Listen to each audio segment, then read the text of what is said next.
და რაც ხაობა ლიზინგი და კრედიტი. რა სხვაობა ლიზინგსა და კრედიტ შორის ავტომობილის შეძენისას? ესე იგი, კრედიტის შემთხვევაში ავტომობილი შენია, დაუშვათ გაზრდიან 7-6 წლით კრედიტს და ამ კრედიტის სრული დაფარვის შემდგომ მანქანა არის შენი, მაგრამ მანქანა დაგიძოლდება რა 5 წელიწადში. ლიზინგის შემთხვევაში ფაქტიურად ლიზინგი რა არის? ლიზინგი არის ქირა. იღებს 3 წლით, ლიზით იღებს 3 წლით მანქანას, ქირაობ რა კომპანიისგან, დაუშვათ გინდა Tesla, მოდელი 35 წლის. 3 წლით ქირაობ მანქანას და შესაბამისად ყოველთვიური გადასახადიც ნაკლები გაქვს, ვიდრე კრედიტი აგეყო 3 წლით.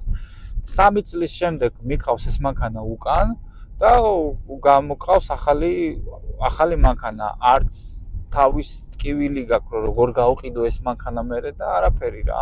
ყოველ 3 წელიწადში ცვლი.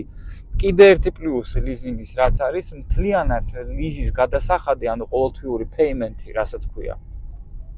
შეგიძლია ხარჯში გაიტარო. კანადაში არის ძალიან დიდი გადასახადები და ყველა ცდილობს გადასახადები შეიმციროს ხარჯების გაზრდით.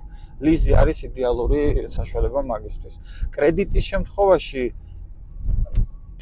payment შენ ვერ იტარებ ხარჯში, იტარებ მარტო რაც პროცენტი არის payment-ში. მარტო იმ საპროცენტო განაკვეთსაც არის. ასე რომ ჩემი აზრით კანადაში და ჩრდილოეთ ამერიკაში, ამერიკის შეერთებულ შტატებში მე ვთვლი, რომ ლიზით ჯობია მანქანის გამოყვანა. თუ კომპანია გაქვს და ბიზნესის გინდა, მით უმეტეს ლიზი ჯობია. გაიხარ